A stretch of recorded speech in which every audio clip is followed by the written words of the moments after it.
로마서 2장 1절부터 4절의 말씀 다 찾으셔서 저희들이 함께 합독하도록 하겠습니다. 로마서 2장 1절부터 4절입니다. 같이 읽겠습니다. 그러므로 남을 판단한 사람아, 누구를 막론하고 내가 핑계하지 못할 것은 남을 판단하는 것으로 내가 너를 정죄함이니 판단하는 내가 같은 일을 행함이니라. 이런 일을 행하는 자에게 하나님의 심판이 진리대로 되는 줄 우리가 아노라. 이런 일을 행하는 자를 판단하고도 같은 일을 행하는 사람아, 내가 하나님의 심판을 피할 줄로 생각하느냐? 혹 내가 하나님의 인자하심이 너를 인도하여 회개하게 하심을 알지 못하여 그의 인자하심과 용납하심과 길이 참으심이 풍성함을 멸시하느냐? 아멘. 이 시간 로마서 강의 세 번째입니다. 심판의 해부학이라고 하는 제목으로 담임 목사님 나오셔서 귀한 은혜의 말씀 주시겠습니다. 네, 오늘 추수감사 예배에 오신 여러분들을 주의 사랑으로 환영하고 축복합니다. 초대교부 크리소스톰이 감사는 축복의 열쇠라고 그랬습니다. 그래서 우리 옆에 계신 분, 뒤에 계신 분 인사하실 때 축복의 열쇠 많이 가지시기 바랍니다 하고 인사 같이 나누시겠습니다.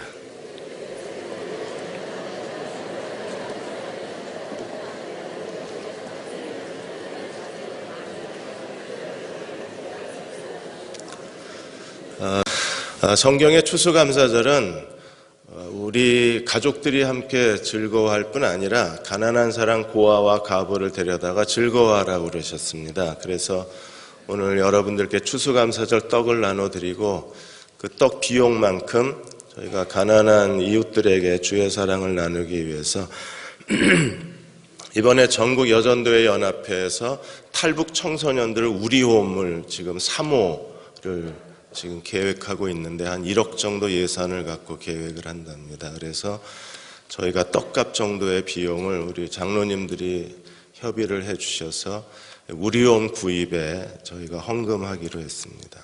여러분 떡도 드시고 또 가난한 이웃들에게 주의 사랑도 나누고 우리가 두 가지 일을 다 하게 됐거든요. 혹시 저희가 이런 일을 하는데 마음이 불편하신 분이 계시더라도 조목사 안에도 성령이 계시니까 조목사도 성령이 시키는 대로 하겠지라고 받아들여 주시고 또 같이 동참해 주시고 이해해 주셨으면 하는 바람이 있습니다.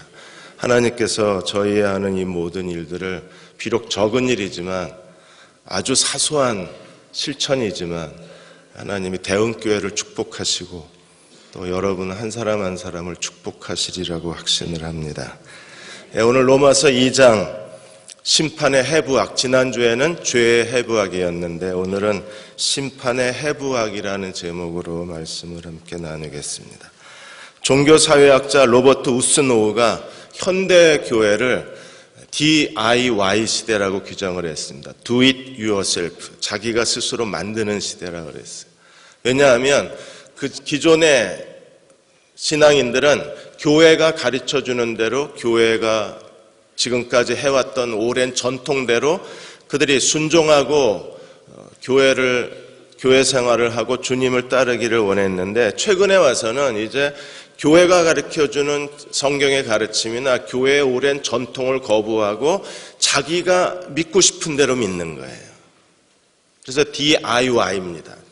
그러니까 자기가 스스로 만들어가는 거예요. 믿음도 만들어가고 교회 생활도 만들어가고 예수님은 이렇게 섬기면 되겠다. 스스로 만들어가는 신앙시대라고 그래서 현대사회를 DIY 시대라고 이렇게 규정을 했습니다.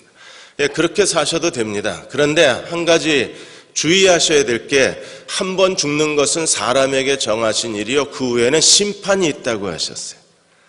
우리는 마지막 날 다 하나님의 심판대 앞에 서야 됩니다.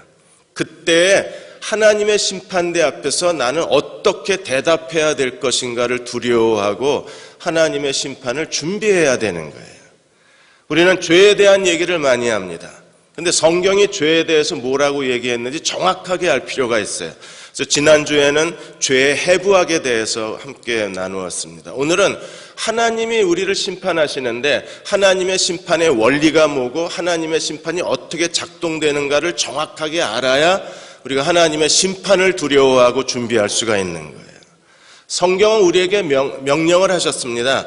너희가 심판받을 사람처럼 말하기도 하고 행동하기로 하라고 말씀하셨기 때문에 하나님의 심판의 원리를 잘 알아야 돼요. 로마서 2장 1절에서 16절까지 하나님의 심판의 원리가 세 가지가 설명되어 있습니다. 먼저 2장 1절에서 4절까지 자기 정죄의 원리입니다. 이미 죄가 무엇인가를 하나님이 우리에게 말씀을 하셨어요. 그런데 죄가 무엇인가를 말씀하셨는데도 사람들이 이 죄에 대한 반응이 어떤 반응입니까? 1장 32절에 이렇게 말합니다. 그들이 이 같은 일을 행하는 자를 사형에 해당한다고 하나님이 정하심을 알고도 자기들만 행할 뿐 아니라 그런 일을 행하는 사람을 옳다 하느니라. 사람이 다 그런 거지 뭐, 이렇게 말하는 거예요. 여기서 자기 정죄의 원리를 바울이 꺼집어내요. 이런 일을 행하는 자, 같은 일을 행하는 자. 이런 일을 행하는 사람, 어떤 사람들입니까? 불신자들이 만일에 이렇게 살면 우리는 그게 죄요, 하나님의 심판받을 거라는 걸 너무나 잘 알아요. 그건 죄니까. 그런데 같은 일을 행하는 사람, 만일에 우리가 교회를 다니고 예배를 드리고 주기도문을 암송하고 교회에서 봉사하고 교회에서 직분을 가졌는데도 이방 사람들, 믿지 않는 사람들하고 똑같은 죄를 짓는다면 그 사람은 어떤 사람입니까? 똑같은 사람인 거예요. 공고문이 하나 붙었습니다. 키 175cm, 서울 말씨를 쓰고, 그리고 얼굴은 못생기고 1956년생이고 이름은 조경호라고 그랬습니다. 누구예요? 저예요. 성경이 이건 죄다라고 하나님이 죄의 목록을 말씀하셨습니다. 하나님과의 관계가 깨지고 인간의 내면의 부패가 일어나면서 하나님께서 그들을 더러움에 내어버려 주셨고 상실한 마음에 내어버려 주신 죄의 목록이 있어요. 이건 죄예요. 그리고 이건 사형에 해당돼. 이건 하나님의 심판을 받아야 돼. 그런데 그 죄를 내가 짓고 있으면 나는 어떤 사람입니까? 똑같은 죄인인 거예요.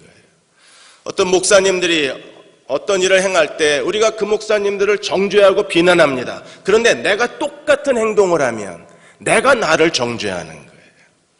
그래서 오늘 2장 2절에 이렇게 말합니다. 이런 일을 행하는 자에게 하나님의 심판이 진리대로 되는 줄 우리가 아노라. 2장 3절 이런 일을 행하는 자를 판단하고도 같은 일, 이런 일 행하는 자, 같은 일 행하는 자 어떻게 돼요? 하나님의 심판을 피할 수가 없답니다. 왜요?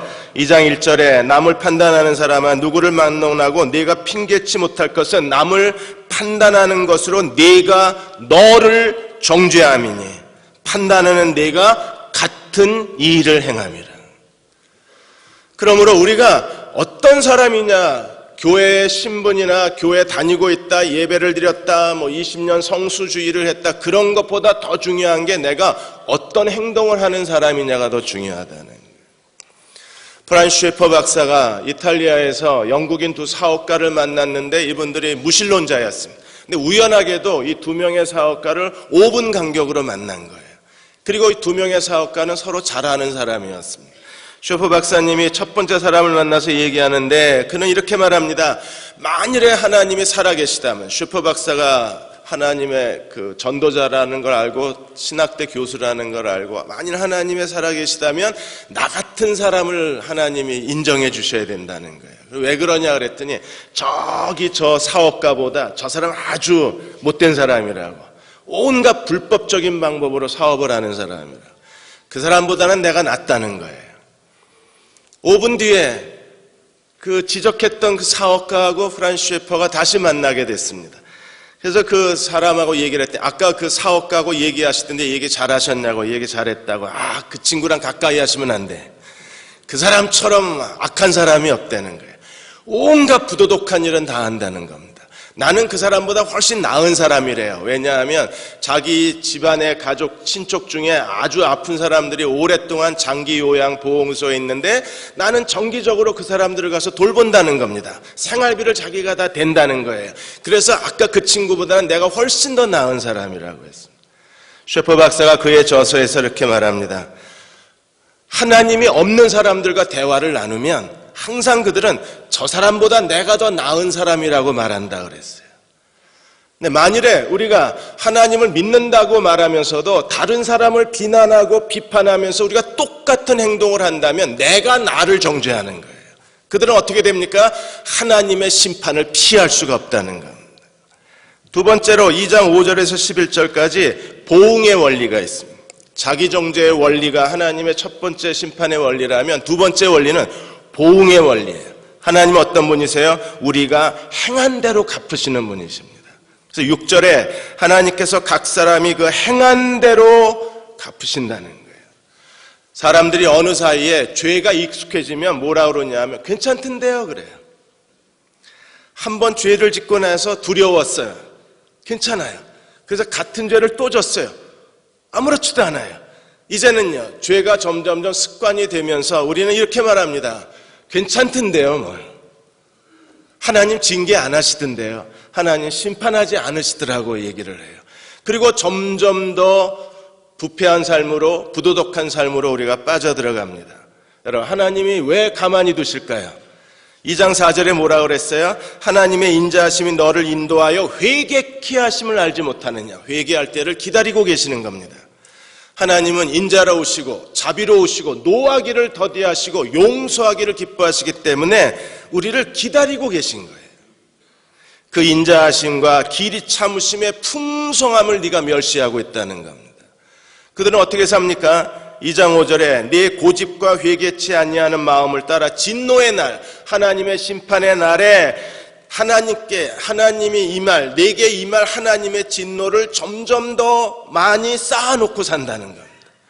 하루하루 사는 게 하나님의 진노를 쌓아놓는 거예요. 마치 은행에 저금을 우리가 예금을 하듯이 진노를 쌓아놓고 사는 사람이 된다면 이 사람 정말 불쌍한 사람 아닌가요? 인생 실패자가 아닌가요?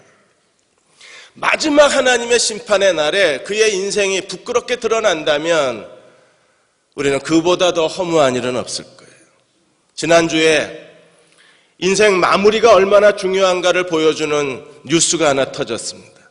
한국의 전 검찰총장과 인도네시아 전 검찰총장 이야기가 나란히 뉴스에 떴어요. 나이 70대의 이분들은요, 한국의 전 검찰총장은 골프장 회장이 되셔서 여직원 성추행 혐의로 조사를 받게 되셨습니다. 인도네시아 전 검찰총장도 비슷한 70대인데 이분은 UN 특별보좌관이 되셔서 북한 인권을 위해서 새롭게 자기 인생을 시작을 하셨어요.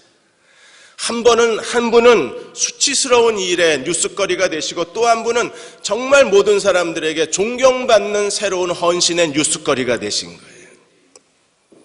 결국 각 사람은 자기의 행한 대로 받을 수밖에 없는 겁니다. 어떤 사람은 진노를 쌓아놓고 살고 어떤 사람은 하나님께로 주실 은혜와 축복을 쌓아놓고 사는 사람이 있는 거예요. 산상수훈에서도 그렇게 하나님이 우리에게 말씀하시는 겁니다. 우리가 어떤 사람으로 살 것인가에 대해서 주님은 제자들에게 이렇게 말씀하셔서 한쪽은 보물을 하늘에 쌓아놓는 사람이 있고 또 한쪽의 사람들은 보물을 땅에 쌓아놓는 사람이 있다 그랬어요. 또 어떤 사람은 예수님의 가르침대로 살아서 자기 인생을 반석 위에 집을 짓는 사람이 있고 또 한쪽의 사람들은요 모래 위에 집을 짓는 사람이 되어서 비가 오고 바람이 불고 태풍이 불면 그 집이 다 무너지는 사람이 있다고 했습니다. 오늘 바울도 로마서 2장에서 두 종류의 사람을 우리에게 설명하고 있습니다. 첫 번째 부류의 사람들은 7절에 보시면 참고 선을 행하여 영광과 존귀와 썩지 아니함을 구하는 자에게는 영생으로 하시고 참고 선을 행하여 그들은 뭘 구합니까? 하나님 중심적 복을 구하는 사람들입니다.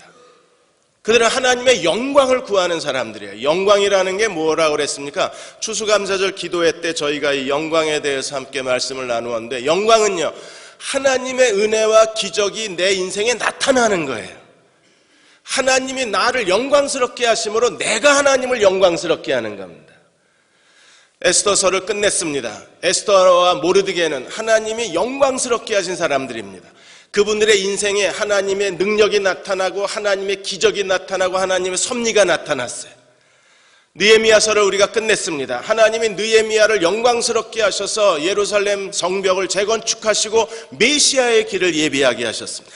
하나님께 쓰임받은 사람들은 하나님의 영광의 그릇이 된 사람들입니다. 그들에게는 존귀함이 있습니다. 하나님이 그들을 높이셔서 그 이름을 존귀케 한 사람들이었어요.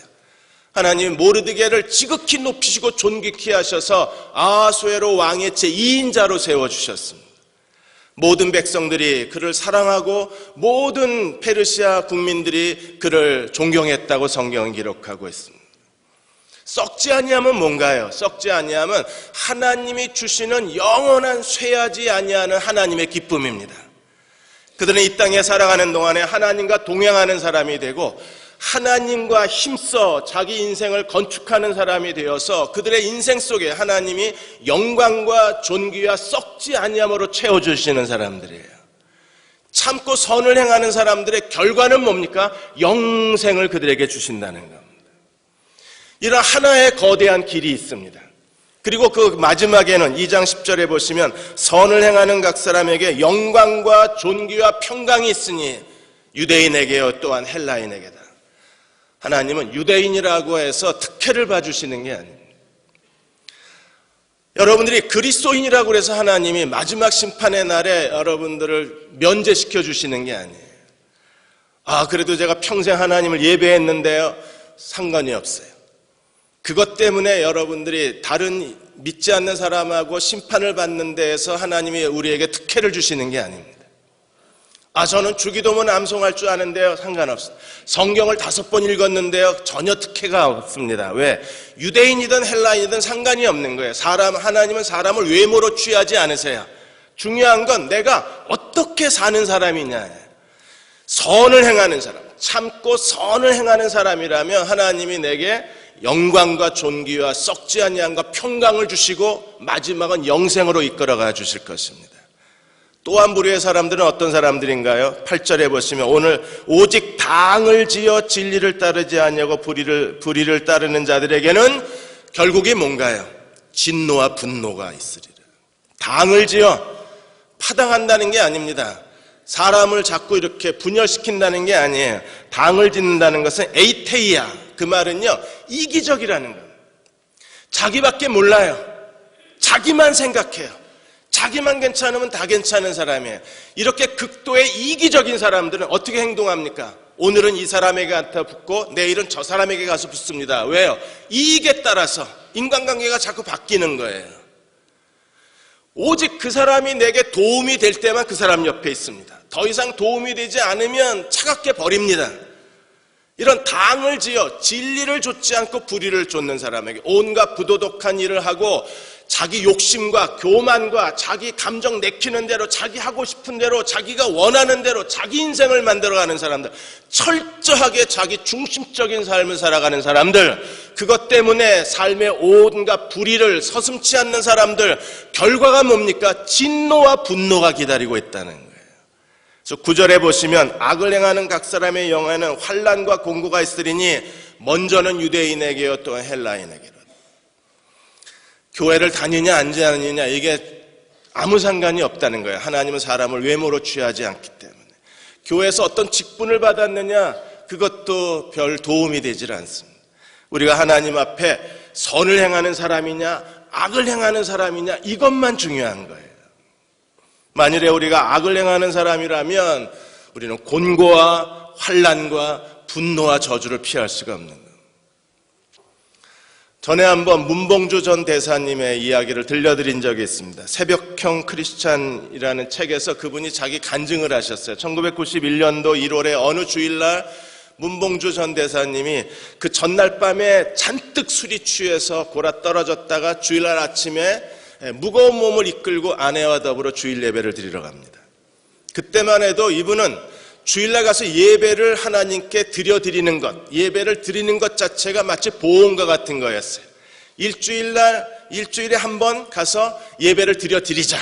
그러면 일주일 내내 내가 어떤 죄를 지어도 괜찮을 것 같은 기분이 드는 거예요. 하나님이 용서하실 것 같고 또 필요할 때면 하나님이 도와주실 것 같고, 그래서 절대로 주일 예배를 빠진 적이 없습니다. 왜 그런 줄 아십니까? 모태신앙이시기 때문에. 한 번도 주일 예배를 빠진 적이 없습니다. 그날도 술에 잔뜩 취했다가 주일날 가서 예배를 드리는 거예요. 사도신경이 끝나고 찬송을 부르려고 입을 열었는데 갑자기 아내가 입을 탁 틀어막더니 술 냄새나 이랬습니다. 그 순간에 마치 누군가가 거대한 나무망치로 자기 머리를 내리치는 것 같았다 그랬어요. 자기가 술 먹고 하룻밤 지났으니까 술이 깬 줄 알고 와서 예배 드리는 게 그렇게 수치스러울 줄 몰랐다는 거예요. 부끄러움 때문에 아내가 입을 틀어막을 정도로 술 냄새가 났으니 옆에 있는 사람도 다 술 냄새 맡았을 거 아니에요. 집사라고 하는 인간이 술 냄새나 풍기고 와서 예배 드리고 앉았습니다. 그동안에는 술에 그렇게 취했는데도 주일날 아침에 와서 예배 드리는 자기를 자랑스러워까지 했다는 거예요. 왜? 그렇게 술에 취했는데도 난 예배 드린다 이랬으니까. 그런데 그 냄새나는 입을 벌려서 하나님을 찬송했다는 생각을 하니까 견딜 수가 없더래요. 그리고 자기 몸을 냄새를 맡으니까 술 냄새가 확 풍겨오더랍니다. 그날 깨지신 거예요. 하나님이 그날 자기 마음에 믿음의 씨앗을 심어주셨답니다. 부끄러운 줄 알아야 되는데 우리가 부끄러운 줄 모르는 거예요.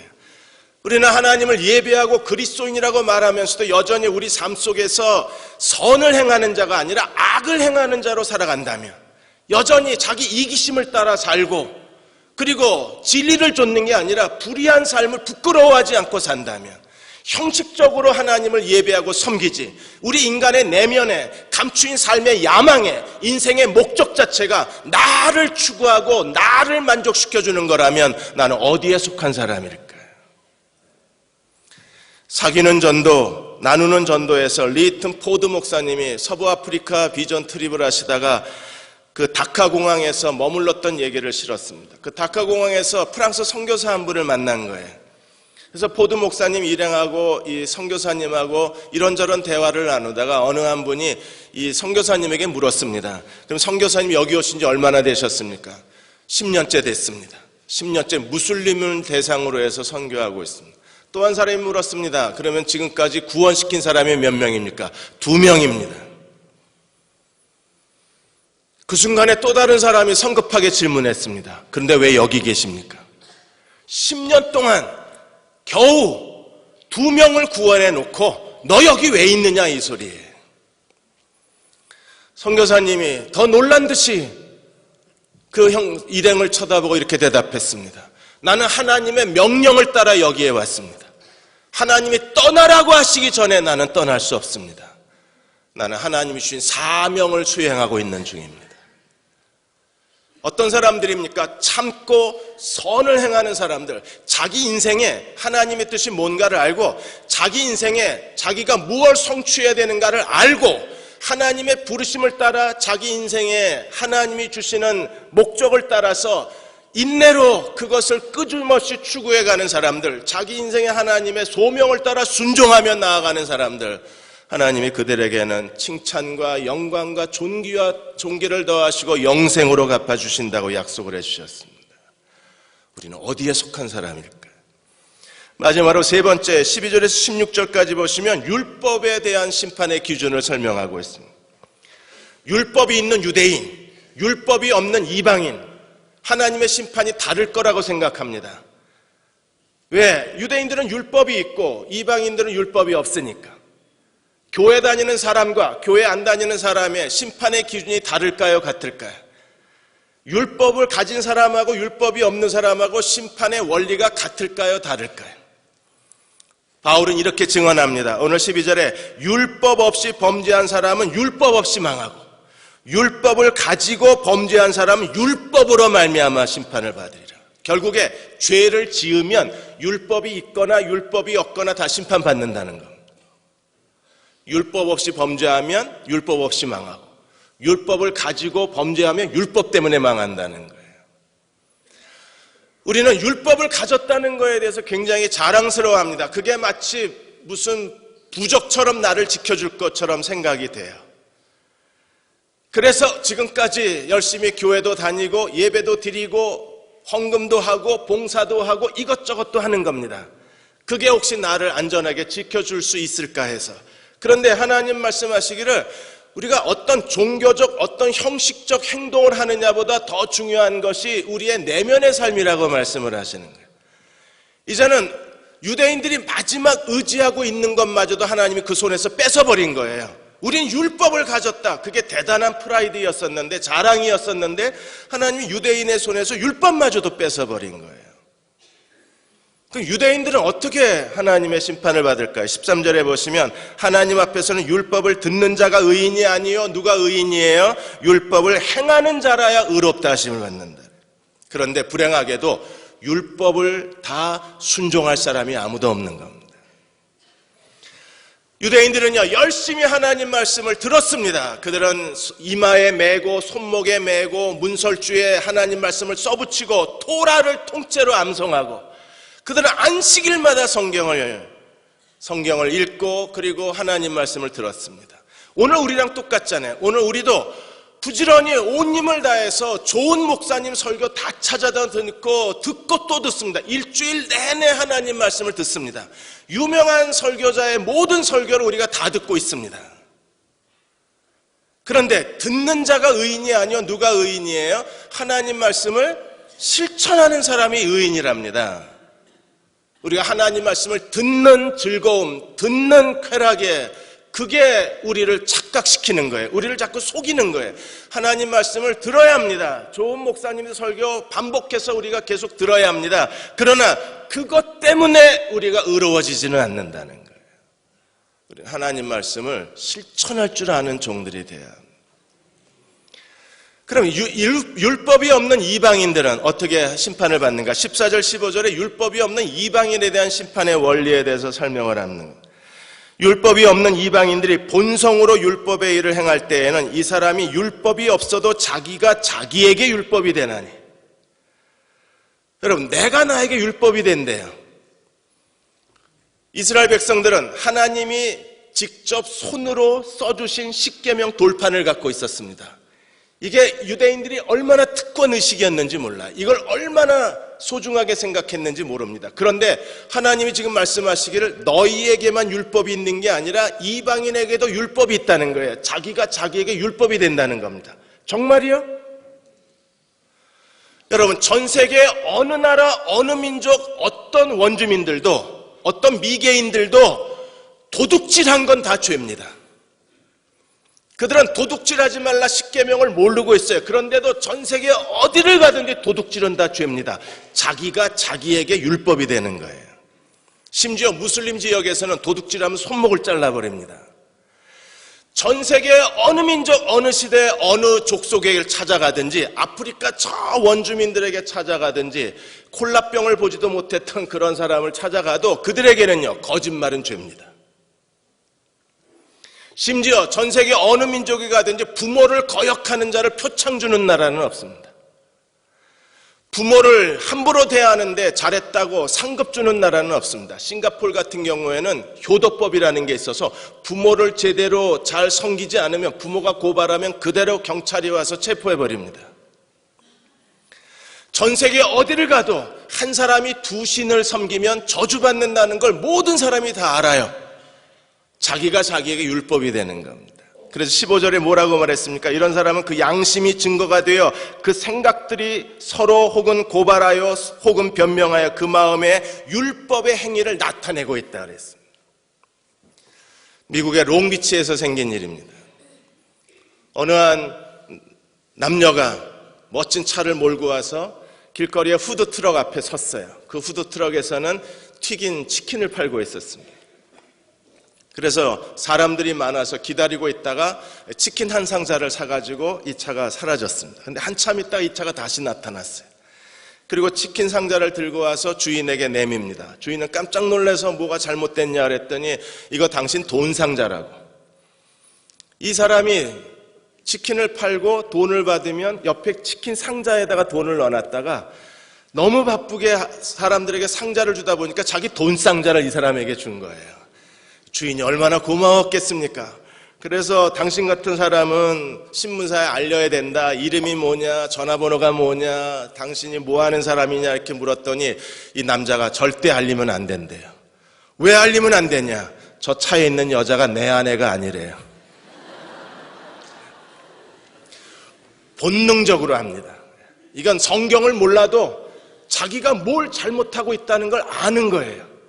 도적질하지 말라, 거짓말하지 말라, 내 이웃의 물건을 탐하지 말라. 사람들은 그게 성경을 몰라도 죄인 걸 압니다. 왜? 하나님이 우리 1장에서 이미 하나님께서 하나님을 알만한 지식을 인간 내면에, 인간 속에, 양심과 본능에 하나님을 아는 지식을 기록해 놓으셨기 때문에 우리의 생각과 본능 속에 이미 하나님의 율법이 기록되어 있는 거예요. 본능적으로 이게 죄라는 걸 아는 겁니다. 그러므로 유대인들은 하나님이 주신 율법대로 망하는 거고, 이방인들은 율법이 없어도 자기가 자기에게 율법이 돼서 자기의 모든 죄의 행동으로 인하여 하나님의 심판을 받는 거예요. 언제 우리가 심판을 받습니까? 16절에 보시면 나의 복음에 이른 바와 같이 언제 받아요? 예수 그리스도로 말미암아 하나님이 은밀한 것을 심판하시는 그날, 지금 우리에게 남은 마지막 날은요, 하나님의 심판의 날만 우리를 기다리고 있는 거예요. 그 심판의 날에 하나님이 은밀한 것을 다 드러내시는 그날에, 예수 그리스도가 심판하시는 그날에 우리는 각 사람의 행위대로 하나님의 앞에 행한 대로 보응을 받게 될 것입니다. 그러므로 우리가 하나님의 말씀대로 순종하고 살아가야 하는데, 오늘 그리스도인들의 이 이중적 모습, 겉과 속이 다른 모습 때문에 그래서 사람들에게 그리스도인이 비난을 받고 손가락질을 당하는 거죠. 스펄전 목사님이 그리스도인을 가리켜서 마치 연극 배우와 같다 그랬습니다. 연극 배우의 그게 왕의 배역을 맡으면 그 사람은 어떻습니까? 왕의 옷을 입습니다. 왕의 면류관을 씁니다. 그리고 왕의 대사를 합니다. 왕처럼 말합니다. 그러나 연극이 끝나고 불이 꺼지면 그는 다시 가난한 연극 배우의 옷을 입고 집으로 돌아가야 되는 거예요. 교회에서는 거룩합니다. 교회에서는 존경을 받습니다. 교회에서는 경건합니다. 그러나 집으로 가면 가족들에게 싫어하고 가족들에게 부담을 주고 가족들에게 아픔을 주는 사람이라면 그 사람은 어떤 사람이라고 우리가 말해야 되나요? 제가 어느 날 집에 들어갔는데 제 큰딸이 어렸을 때입니다. 중학교 때인가 고등학교 때. 가만히 와서 날 쳐다보더니 저한테 이렇게 말합니다. 아빠 우리가 싫어? 이래서. 제가 너무나 놀라서 왜 내가 우리가 널 싫어해? 너희를 얼마나 사랑하는데. 그런데 왜 교회에서는 애들 그렇게 반갑게 맞아주고 집에 와서 우리하고는 얘기를 안 해? 이러는 거예요. 제가 집에 갈 때는 이미 에너지가 떨어졌어요. 당이 떨어져서 집에 들어가는 거예요. 그러니까 말 한마디 할 기운이 없는 거예요. 그런데 아이들은 그때부터 이제 날 기다리는 거잖아요. 집에 와서. 그러니까 애들이 볼 때 이 인간이 위선자인 거예요. 교회에서는 환하게 웃고 모든 사람에게 친절하게 대해놓고 집에 와서는 그냥 얼굴 표정을 감추고 대화도 잘 안 하고 혼자 가만히 있으려고 그러고. 제가 그때부터 아이들에게 자칫 이걸 부모의 위선이라고 생각하면 그 다음에 아이들의 미래가 어둡는 거잖아요. 어느 한 형제가 교회 담임 목사님을 찾아가서 이런 상담을 했습니다. 목사님, 신앙생활을 잠시 쉬어야 되겠습니다. 왜요? 제가 어쨌든 하나님 말씀대로 의롭게 살아보려고 새벽 기도도 나가고 금식 기도도 해보고 열심히 성경 공부도 해보고 나름대로 퀴티도 해보고 뭐 별 노력을 다 했는데 안 됩니다. 그래서요, 내가 세상에 살아가는 동안에 직장 생활하는 동안에 죄를 지을 수밖에 없는데 이렇게 죄질 바에야 차라리 쉬자. 그리고 사회생활 안 할 때 교회 나가자. 그래서 사회생활 끝날 때 제가 다시 교회 돌아올 테니 목사님 기다려 주십시오 이랬습니다. 이 사람은 그나마 자기를 속이기가 싫은 거예요. 우리가 제일 고민해야 되고 두려워하는 게 무엇입니까? 마태복음 23장 25절 26절에 예수님이 종교 지도자들에게 책망하신 것이 화 있을진저 외식하는 서기관들과 바리새인들이여 너희가 잔과 대접의 겉은 깨끗하나 너희 안에 너희 속에는 탐욕과 방탕이 가득하다는 겁니다. 겉과 속이 다르다는 거예요. 만일에 우리가 겉과 속이 다르다면 하나님이 우리에게 주신 구원을 다시 생각해 보아야 합니다. 하나님이 우리가 어떤 구원을 주셨는데 겉과 속이 달라야 되나요? 하나님이 우리에게 어떤 구원을 주셨는데 우리가 이렇게 가면 쓴 종교인처럼 살아가야 합니까? 로마서 1장 17절에 복음에는 하나님의 의가 나타나서 믿음으로 믿음에 이르게 하나니 나의 의는 믿음으로 말미암아 살 것이라. 우리가 예수 그리스도를 믿고 구원받았을 때 하나님이 하나님의 의로움을 내게 옷 입혀 주셨다는 거예요. 내가 만든 의가 아니라 하나님의 의로 내게 옷 입혀주시고 나를 의롭다고 인정하신 분이 하나님이십니다. 그러므로 우리는 하나님이 의롭다 하신 사람이에요. 예수 그리스도가 우리 안에 살아계신 사람들입니다. 그 하나님의 은혜를 믿으시나요? 하나님이 우리를 의롭게 해주신 것을 믿으십니까? 하나님이 의롭게 해주신 사람인데 우리가 왜 이렇게 살아야 되나요? 한국에서 성형하고 돌아가는 중국 여자들이 공항에서 다 걸린답니다. 입국 심사 통과를 못한대요. 왜? 여권 사진하고 실물이 달라서. 한국의 성형 수술 기술이 뛰어난 거예요. 완전히 사람을 완전히 바꿔놓습니다. 그래서 요새 성형외과에서는요, 증명서를 떼어준대요. 그 사람 사진, 수술 전후 사진, 그 다음에 그 병원 이름, 수술한 의사, 그 다음에 심지어 병원비, 견적서까지 다 붙여서 내보낸답니다. 그래도 입국심사 통과하기가 어렵대요. 사람이 사람을 완전히 변신시켜 놓는 거예요.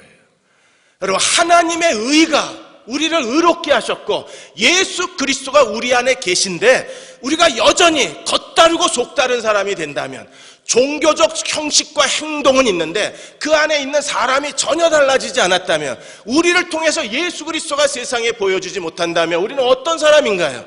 도대체 우리는 누굽니까? 간디가 뭐라 그랬습니까? 예수 믿는 사람들 때문에 나는 그리스도를 믿기 싫다고 그러지 않았어요. 그리스도인들이 오히려 사람들이 그리스도에게로 오는 길을 가로막고 있는 겁니다. 간디는 그 환한 미소 뒤에 감추어진 그들의 음흉함이 싫다고 그랬어요.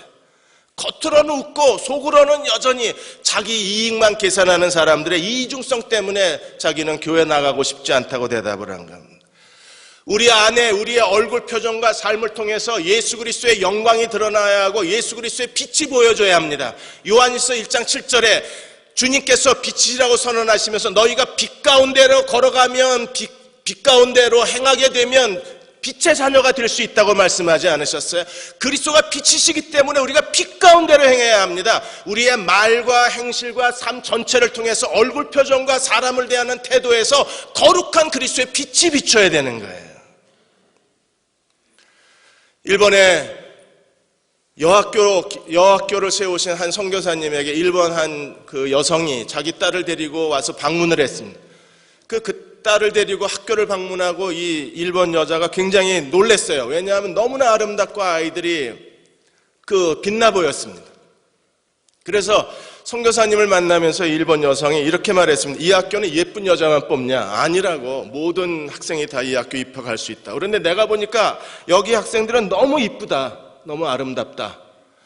어떻게 그렇게 됐냐? 그랬더니 우리는 예수 그리스도를 사랑하도록 가르친다. 예수님을 사랑하게 되면 예수님이 그 아이들을 사랑스럽게 만드시고 예수님이 그 아이들을 아름답게 만드신다. 그러자 일본 여자가 나는 불교 신자인데 내 아이가 기독교인이 되는 건 싫지만 그러나 내 아이가 저 아이들처럼 정말 사랑스럽고 예쁜 여자가 되었으면 좋겠다고 말했어요. 여러분, 주님이 우리 안에 들어오시면 주님이 우리를 아름답고 사랑스럽게 만드시는 분이십니다. 그 하나님을 믿으십니까? 우리가 정말 그리스도로 하나님의 의로 옷 입고 날마다 나의 의인은 하나님을 의롭게 하신 사람은 믿음으로 산다고 했을 때 우리가 세상에 보여줘야 할 영광, 하나님의 사람이라는 걸 보여줄 수 있는 찬란한 빛, 우리의 눈부신 인격, 어디서부터 시작이 돼야 되나요? 그것은 감사로부터 시작이 되는 겁니다. 오늘 추수감사절입니다. 1년에 한 번 추수감사절을 지키면서 우리는 다시 한번 우리가 얼마나 감사한 사람인가를 되돌아보아야 하는 거예요. 하나님 앞에 마음을 다해서 감사하는 사람이 자기 인생을 하나님께 믿음으로 의탁한 사람들입니다. 오늘을 감사하는 사람이 내일을 하나님의 손에 맡긴 사람인 거예요. 오늘을 감사하는 사람이 내 인생에 하나님의 주권 아래 있다는 걸 인정하는 사람입니다. 오늘을 감사하고 오늘을 기뻐하고 사는 사람들이 날마다 하나님과 믿음으로 동행하는 사람들인 거예요. 우리의 자아가 십자가에 못 박히고 우리의 자아가 주님 앞에서 깨지고 내가 사는 것이 그리스도라고 고백한 사람들, 오직 주님만을 바라보고 주님만 사랑하는 사람만이 할 수 있는 삶이 무엇입니까? 너희는 모든 일에 감사하라는 거예요. 아이작 윌튼이 이런 말을 했습니다. 하나님이 거하시는 두 개의 마음이 있는데 하나는 겸손이고 하나는 감사라 그랬어요. 그래서 겸손과 감사는 같이 있는 겁니다. 에베소 5장 20절에 바울은 에베소 교회의 범사의 우리 주 예수 그리스도의 이름으로 항상 아버지 하나님께 감사하라고 우리에게 가르쳤습니다. 우리가 감사할 때 하나님의 영광을 받으시고, 우리가 감사할 때 우리가 믿음으로 사는 사람이라는 증명서가 되고, 우리가 모든 일에 감사하고 살 때 하나님께 우리 인생을 맡긴 사람이 되고, 모든 일에 감사하고 나아갈 때 하나님과 동행하는 사람이 될 수 있는 거예요. 크리스찬 투데이에 김병태 목사님이 칼럼을 쓰시는데 어느 한 신학생 얘기를 쓰셨습니다. 이 신학생은 늦게 부르심을 받아서 힘겹게 신학을 하고 있는 거예요. 먹고 살기도 힘들고 월세도 못 내고 공과금도 못 내고 견디다 못한 아내가 이제 학습지 배달을 나가고, 그리고 아이들을 모여서 가르치기를 시작하고, 아침 일찍 나간 아내는 하루 종일 학습지를 돌리고 저녁에 아이들 가르치고 늦게 돌아와서 피곤한 몸을 이끌고 정신없이 잠을 잡니다. 이 신학생은 하나님께 대한 원망이 생기기 시작했어요. 자기 인생에 대한 패배의식에 빠졌습니다. 언제까지 이렇게 살아야 되나 너무나 고통스러웠습니다. 어느 날 잠든 아내 머리맡에 수첩이 하나 있었습니다. 그래서 남편이 수첩을 열어보았습니다. 맨 첫 번째 페이지에 아내의 3대 소원이 있었어요. 첫 번째 소원, 빚 갚는 거. 두 번째 소원, 빚 갚는 거. 세 번째 소원, 빚 갚는 거. 빚 갚고 싶어. 그 아내의 수첩을 보고 이 사람이 갑자기 울컥하고 그대로 뛰쳐나가서 통곡하고 기도하기 시작했어요. 얼마나 사는 게 힘들었으면 첫째 소원도, 둘째 소원도, 셋째 소원도 제발 빚 좀 갚아주세요. 그는 거의 지칠 때까지 기도를 했습니다. 하나님, 난 어떻게 살아야 되냐고, 왜 안 도와주시냐고 소리를 질렀어요. 그런데 그 기도 끝에 하나님께서 그의 마음속에 하신 말씀이 뭐냐 하면, 그래도 감사하라는 거. 나는 지금 도와달라고 하나님께 간구하고 있는데 감사하라니요. 그 해결 방법이 아닙니다. 날 도와주십시오. 어떻게든 살게 해주십시오. 근데도 여전히 그의 마음속에서 감사하라는 말밖에 생각이 안 나는 거예요. 다음 날 아침에 아내에게 이 얘기를 다 했습니다. 기도했는데 감사하란다. 감사해보자. 그때부터 의식적으로 감사를 하는 거예요.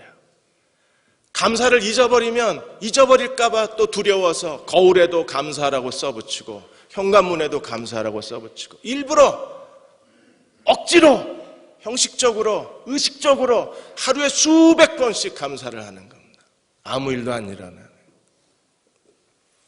근데 어느 날 신학교 공부를 마치고 밤늦게 돌아오는데 주머니에 1,000원이 있어요. 1,000원을 들고 이제 이걸 가지고 저녁을 먹어야 돼요. 1,000원 갖고 뭘 먹겠습니까? 그래서 어묵 4장을 삽니다. 어묵 4장을 사고 그걸 들고 오는데 마음 저 깊은 데서부터 하나님 감사합니다가 나오더래요. 1,000원, 어묵 4장, 마누라에게 그 흔한 자장면 하나도 못 사 먹이는 남편의 입에서 터져나온 게 하나님 감사합니다. 그리고 하나님께서 한 걸음 한 걸음씩 길을 열어주시기 시작했대요. 사랑하는 여러분, 하나님이 우리를 사랑하고 계시고 우리 안에 계시고 우리와 함께 계십니다. 우리가 범사의 예수 그리스도의 이름으로 중심으로부터 감사하기를 배울 수만 있다면 하나님이 그들의 새로운 인생에 기회를 허락하여 주실 것이고, 하나님이 그들이 참고 선을 행하는 자로 이 땅에 세우셔서 칭찬과 영광과 존귀로 이끄시고 그 마지막은 영생의 삶으로 우리를 데려가 주실 거예요. 이러한 믿음의 종들이 되시기를 주의 이름으로 축원합니다. 반석을 깨트려 생수가 터져 나오게 하시고 모든 백성들을 만족시켜 주신 하나님, 우리의 마음을 깨트리셔서 감사의 마음이 솟아나오게 하여 주시고, 하나님을 바라보고 감사하고 자신을 바라보고 감사하고 가족들을 쳐다보며 감사하고 교인들을 바라보며 서로 감사할 수 있는 저희들 되게 하여 주옵소서. 우리 안에 아직도 감사하기 어려운 여러 가지 마음의 문제들이 우리에게 있습니다. 그리스도의 십자가로 다 제거해 주시고 성령으로 씻어 주셔서 믿음으로 하나님만을 바라보고 모든 걸 감사할 수 있는 그리스도의 종들이 되게 하여 주옵소서. 지금 우리를 죄에서 구원하신 우리 주 예수 그리스도의 은혜와 하나님 아버지의 그 크신 사랑하심과 성령의 도우시고 인도하신 은혜가 오늘 추수감사 예배를 함께 드리고 돌아가는 모든 교우와 가정과 자녀들 위에, 그리고 이 민족과 이 땅의 모든 교회 위에, 이제 실종자 수색이 끝났습니다. 9명의 아이들 또 가족을 찾지 못했습니다. 남아있는 가족들과 그리고 실종자 유가족들 위해 지금부터 영원히 함께 하시기를 간절히 축원하옵나이다. 아멘.